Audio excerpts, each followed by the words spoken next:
नमस्कार, आदाब, जय भीम, जय शिवराय. मित्रांनो, आज जे दर्यापूर शहरामध्ये आपल्याला एक राजकीय भूकंप पाहायला मिळते. 17 नगरसेवक, 15 नगरसेविका आणि 2 स्वीकृत नगरसेवक यांनी शिवसेना शिंदे गटमध्ये प्रवेश केलेला आहे.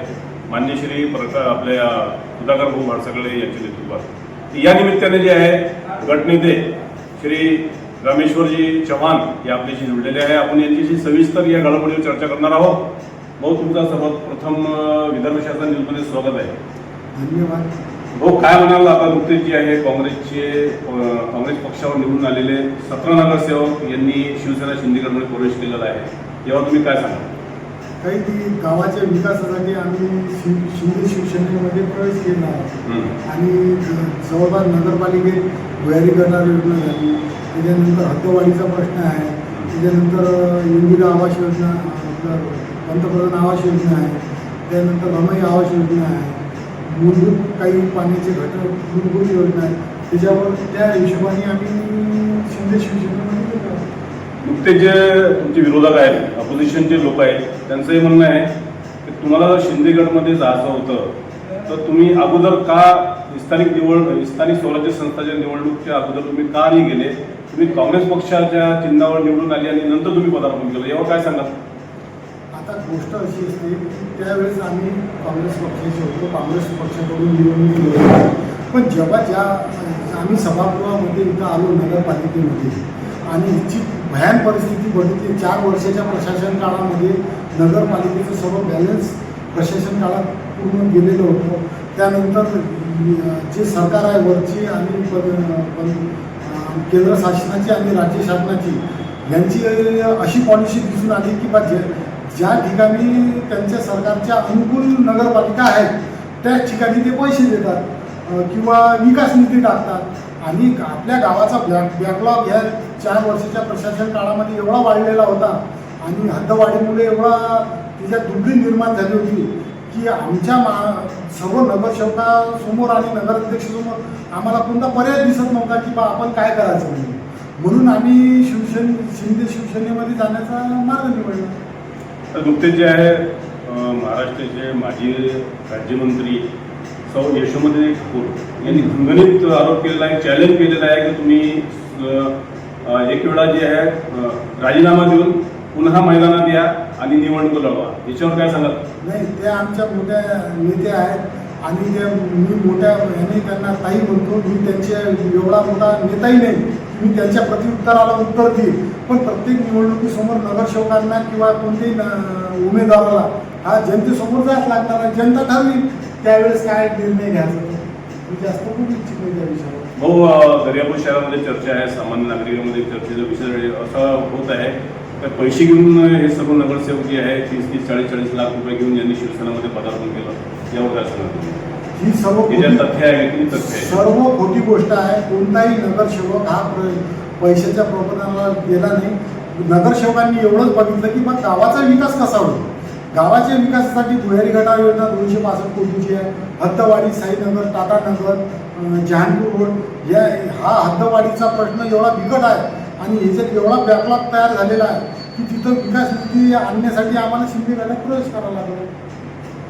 या अगोदर जे आहे काँग्रेसमध्ये असताना काही नगरसेवकांनी असं हे प्रश्न मी उपस्थित केला होता का तुम्ही जे तुमचं मॅनिफेस्टो आहे ते मॅनिफेस्टोमध्ये सांगताय मी विकास करणार आणि केंद्रामध्ये काँग्रेसची सत्ता नाही आहे, राज्यामध्ये काँग्रेसची सत्ता नाही आहे, तुम्ही निधी कुठून आणणार, त्यावर असं सांगण्यात आलं होतं की आमच्याकडे आमदार खासदार आहेत, त्यावर काय म्हणणार? एकदम आम्ही मॅनिफेस्टोमध्ये ते बोललो होतो आणि आजही मी त्या गोष्टीवर कायम आहे. जे मॅनिफेस्टोमध्ये आम्ही लोकांना जे आश्वासन दिले ती पूर्ण करण्याची आमची प्रयत्न राहणारच आहे आणि त्यासाठीच आम्ही हा निर्णय घेतलेला आहे. कारण की आज आमच्या समजा खासदार साहेब असतील किंवा आमदार साहेब असतील यांना तटपुंजी निधी मिळतो आणि तो पूर्ण जिल्ह्यासाठी वापरायला लागतो. तर जेणेकरून नगरपालिकेला जवळपास 1000 कोटीचा बॅकलॉग आहे तर हे तर कोणता निधी पुरणार होता आमदार खासदाराचा. यासाठी राज्य सरकार आणि केंद्र सरकारचा पाठबळ पाहिजे. त्यामुळं आम्ही ते विचार करूनच आम्ही सर्व नगरसेवकांनी एका जुटीने हा निर्णय घेतलेला आहे. भाऊ, सर्व नगरसेवकाच्या विरोधात जनतेमध्ये बरेच काही खुशी काही गमचं वातावरण दिसत आहे. खूप लोक नाराजही आहेत, खूप लोक खुश पण आहे. तर जे लोक नाराज झाले आणि तुम्हाला काँग्रेस पक्षावर निवडून दिलं, काँग्रेस चिन्हावर तुम्हाला तुमच्यावर विश्वास दाखवला, तुम्हाला असं वाटत नाही का कुठेतरी त्याचा विश्वासघात झालेला आहे? नाही, मी आमच्या नगरसेवकाच्या ह्या निर्णयामुळे एखादी जनता दुखावली गेली अशी एखादी जनता, तर आम्ही नगरसेवकांची माफी मागतो. पण गोष्ट अशी आहे की त्यांच्या समोर जाताना आम्ही पुढच्या वर्षी 5 वर्षांनी गेलो असतो आणि त्यांना जर वार्डामध्ये काम नाही करू शकलो असतो तर हीच जनता आम्हाला अशी म्हटली असती की तुम्हाला तर आम्ही निवडून दिलं बा, तुम्ही काही कामं करू शकले नाही. पण आम्ही जनतेला ह्या रूपानं दाखवतो की येणाऱ्या 5 वर्षात त्यांच्या पूर्ण सुखसुविधेच्या मूलभूत ज्या घटना आहेत त्या पूर्ण करण्याचे प्रयत्न करू. आणि त्यांचे जे विश्वास तुमच्यावर दाखवला, ते विश्वास जे त्यांचं गेलं, ते विश्वास पुन्हा आणण्यासाठी तुमचं काय पाऊल राहणार? आम्ही रात्रंदिवस त्या जनतेसाठी अहोरात्र प्रयत्न करू आणि जनतेला हे माहीत आहे कामाचे लोक कोण आहेत, तर त्यामुळं जनता आमच्या सोबत राहील ही आम्हाला आशा आहे. आता सर्व दर्यापूरकरांसाठी तुमचे आव्हान काय राहणार आहे? मी दर्यापूरच्या जनतेला हेच सांगेन की कोणत्याही अफवेवर बळी पडू नका. नगरसेवकांनी हे गावाच्या दृष्टिकोनातून नगराध्यक्षांनी हा निर्णय घेतलेला आहे. आपल्याला गाव कसं समोर जाईल, कशा गावामध्ये नवीन नवीन योजना आणता येईल, मूलभूत घटकांना कशी सुखसुविधा देता येईल, ह्या तऱ्हेचे प्रयत्न करू आणि कोणत्याही अफवेवर बळी पडू नका अशी विनंती करतो. हो, आता जे चर्चा सुरू आहे आणि जे बोलण्याला शेवटचा प्रश्न आहे, तर समाधानीकरिता लोकांची आणि त्यांची जे गैरसमज झालेली आहे, गैरसमज निर्माण झालेली आहे, त्यांच्या समाधानाकरिता, त्यांच्या विश्वासाकरिता सर्व नगरसेवक प्रेस कॉन्फरन्सचं आयोजन करणार आहे. नाही, प्रेस कॉन्फरन्सचा आमचा असा कोणताही निर्णय नाही आहे किंवा ही माझी वैयक्तिक बाजू आहे आणि तुम्ही आले, मी तुम्हाला मान सन्मान देणं ही मी योग्य समजलो. आणि दर्यापूरच्या जनतेलाही माहीत पडलं पाहिजे की बा खरी वस्तुस्थिती काय. विरोधक हे टीका करणार, त्यांना काही खोटे प्रचार करतील, आरोप करतील, त्याला दर्यापूरची जनता ही थोडंसं उत्तर देईल, मला एवढी गॅरंटी आहे. तुम्ही तुमचा मूल्यवान आम्हाला दिलं त्याला खूप धन्यवाद. धन्यवाद. गटनेते श्री रामेश्वरजी चव्हाण यांचं स्पष्ट म्हणणं आहे, जी अफवा दर्यापूर शहरामध्ये पसरलेली आहे, खोटी आहे, यांनी सर्व अफवा फेटाळली आणि लोकांच्या कामाकरिता लोकांमध्ये त्यांनी जे आश्वासनं स्थानिक स्वराज्य संस्थाच्या वेळी त्यांनी जे आश्वासनं दिले होते, ते आश्वासनं पूर्ण करण्याकरिता ते कामं त्यांचे अखडलेले आहेत. हे कामं मार्गी लावण्याकरिता यांनी शिवसेना शिंदे गटमध्ये जाण्याचा निर्णय घेतलेला आहे. मित्रांनो, तसेच जे आहे माजी नगरसेवक आणि सामाजिक कार्यकर्ते, एक चर्चित चेहरा दर्यापुरातला श्री असलमभाई घाणेवाले हे पण आपल्याशी जुळलेले आहे. हे सर्व घडामोडीवर आपण यांच्याशी चर्चा करणार आहोत. भाऊ, तुमचं विदर्भ शासन न्यूज मध्ये स्वागत आहे. धन्यवाद. भाऊ, हे सर्व घडामोडीवर काय सांगाल तुम्ही? जे घडामोडी झाली नगरपालिकेत, आम्ही 17 नगरसेवक आणि 1 नगराध्यक्ष आम्ही काँग्रेस पक्षाकडून निवडून आलो. परंतु निवडून आल्यानंतर आम्ही दर्यापूर नगरपालिकेची परिस्थिती पाहिली, तर आम्हाला असं वाटलं की लई बॅकलॉग आम्ही लई मागाव. कारण की लोकांची समस्या दिवस निघाला की बाई रोड पाहिजे, नाल्या पाहिजे. आणि आम्ही जे अजेंडा त्यावेळी इलेक्शन लढलो त्यावेळी पक्षाकडून आम्हाला एक अजेंडा देण्यात आला होता आणि आम्ही एक अजेंडा तयार केला होता आमच्या प्रभागासाठी की बा आम्ही हे विकास करू आणि गावाचा एक चांगला सुंदर दर्यापूर बनवू. परंतु इथं निवडून आल्यानंतर आम्हाला असं वाटलं की आम्हाला आमच्या सोबत स्वतःला व्यवहार होत आहे. कारण की केंद्रातही आमची सरकार नव्हती आणि राज्यातही आमची सरकार नाही आहे. त्याच्या कारणानं आम्ही इथं जेव्हा आलो 7 महिने झाले, आज 7 महिन्यात 1 रुपये आपल्याला महाराष्ट्र शासनाकडून 1 रुपये निधी उपलब्ध नाही आहे. आणि आम्ही जेव्हा विचार केला की आता जे लोकांना आश्वासन दिलं ते पूर्ण कसे करावे, त्याच्यावर आम्हाला असं वाटलं की आता काय करावं आणि काय नाही. कारण की जेव्हा आपण लोकांच्या समोर जातो तो लोक आम्हाला प्रश्न विचारतात, का असलम भाई ये नाली बनाने की है, ये रोड बनाने का है, आपने हमको बोले थे, आज 7 महीने निकल गए, लाईटा बंद आहे. असे समस्या जे प्रॉब्लेम मोठे मोठे आहेत ते लोक आम्हाला सांगत होते. जेव्हा आम्ही इथं आम्हाला म्हणजे माहिती भेटली, समजा आम्ही ठरवलं तेव्हा आता आपल्याला याच्या शिंदे गटमध्ये चालल्याशिवाय पर्याय नाही. तेव्हा शिंदे गटात गेल्यानंतर, सत्तेत गेल्यानंतर आपल्याला इथं निधी भरपूर मिळणार आहे. आम्हाला तिथून आश्वासनही मिळालेलं आहे की बा 500-700 कोटी रुपये आम्ही तुम्हाला देऊ, तुम्ही शिंदे गटात या.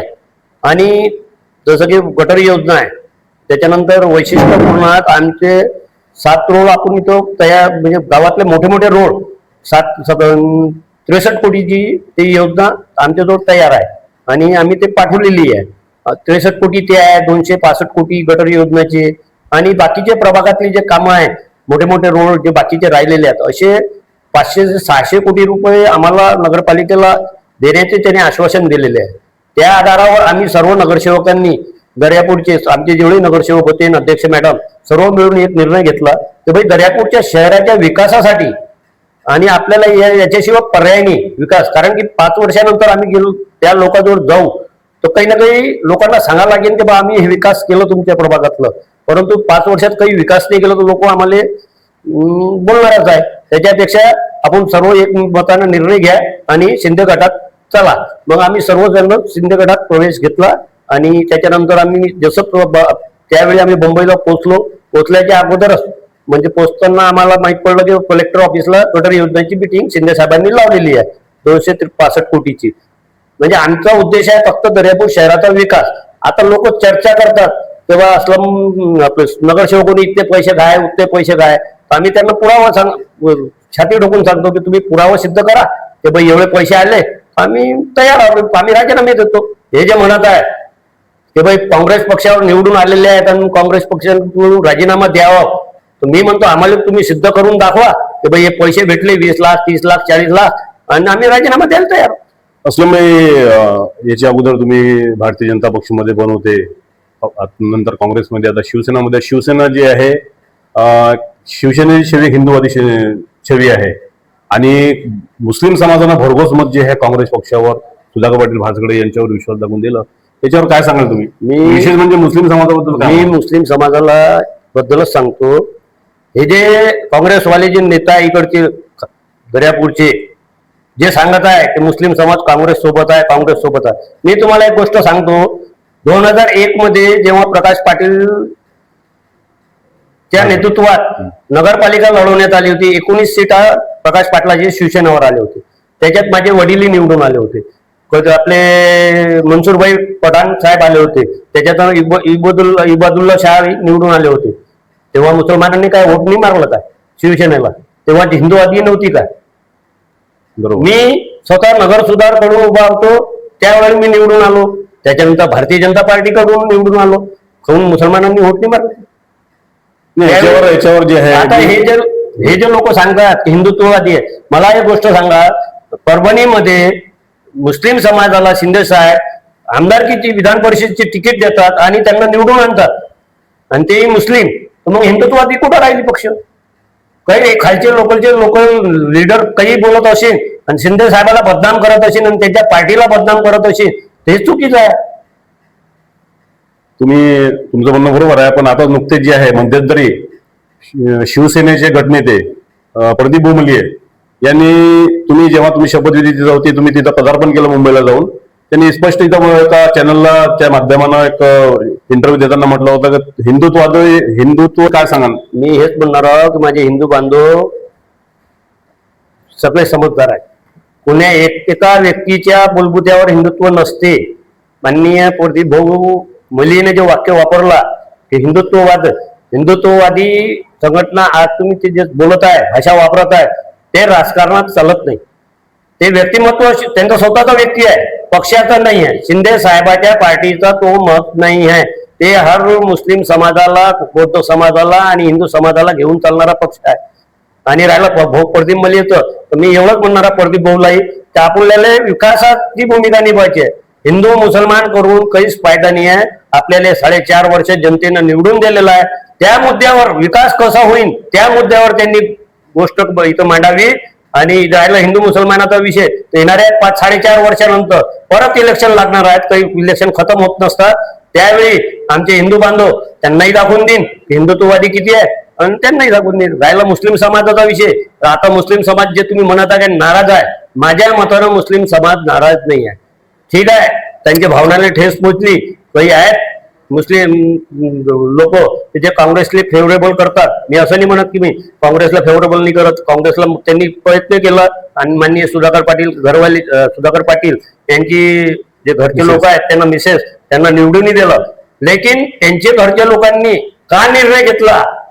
कारण की त्यांनाही दर्यापूरची बिगरा सुधाकर पाटलांना ते स्वतः जेव्हा अध्यक्षासाठी त्यांच्या घरच्या लोकांना उभं केलं तर काही ना काही विचार करून उभं केलं. त्यांनी एक अजेंडा तयार केला आणि त्याच्यात सांगण्यात आलं की आम्ही हे विकास करू, आणि तो विकास पूर्ण न झाला तर मग ते लोकांना काय उत्तर करेल? कारण 4.5 वर्षात राजकारण खतम होत नसते. त्यांचं राजकारण अजून पुढचं पाऊल आहे. त्यांना आमदारकीसाठी प्रयत्न करायचे आहेत. त्यांना विकास कसं होईल त्या उद्देशाने त्यांनी निर्णय घेतलेला आहे आणि आम्ही सर्व त्यांच्या सोबत उभे आहोत. एवढे आम्ही गवाही देतो. जे 17 नगरसेवक शिवसेनेमध्ये गेले त्यांनी सुधाकर पाटील भाळसगळे यांच्यावर विश्वास दाखवला की शिवसेना पक्षावर विश्वास दाखवला?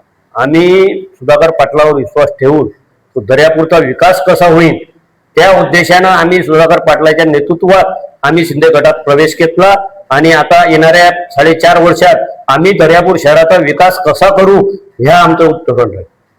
भाऊ, जे लोकांनी तुमच्यावर विश्वास दाखवून मध्यंतरी स्वराज्य संस्थेच्या निवडणुकीमध्ये भरघोस मत देऊन तुम्हाला निवडून दिलं, आता कुठंतरी चर्चा आहे की त्यांची भावना दुखावली गेली आणि त्यांच्यासोबत जी आहे गद्दारी झाली, यावर तुम्ही काय सांगाल?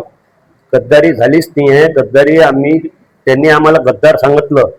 जसं आता तुम्हाला मी साधा उदाहरण देतो. एवढा मोठा नेता नाही आहो मी. तुम्हाला मी साधा सांगतो की शिंदे साहेब जेव्हा पार्टी सोडून गेले तेव्हाही त्यांना गद्दार सांगण्यात आले होते. त्यांनाही गद्दार सांगण्यात आले. ते परत इलेक्शन मध्ये लढले. त्यांचे त्यावेळी 42 आमदार घेऊन ते परत बाहेर निघाले होते. त्याच्यानंतर जेव्हा इलेक्शन लागला विधानसभेचा, त्याच्यात ते 52 ते 42 तर निवडून आलेच आमदार, प्लस 10 आमदार अजून निवडून आणले त्यांनी. काहून लोकांनी त्यांच्यावर विश्वास नाही दाखवला. हे फक्त विरोधकाची एक पॉलिसी आहे.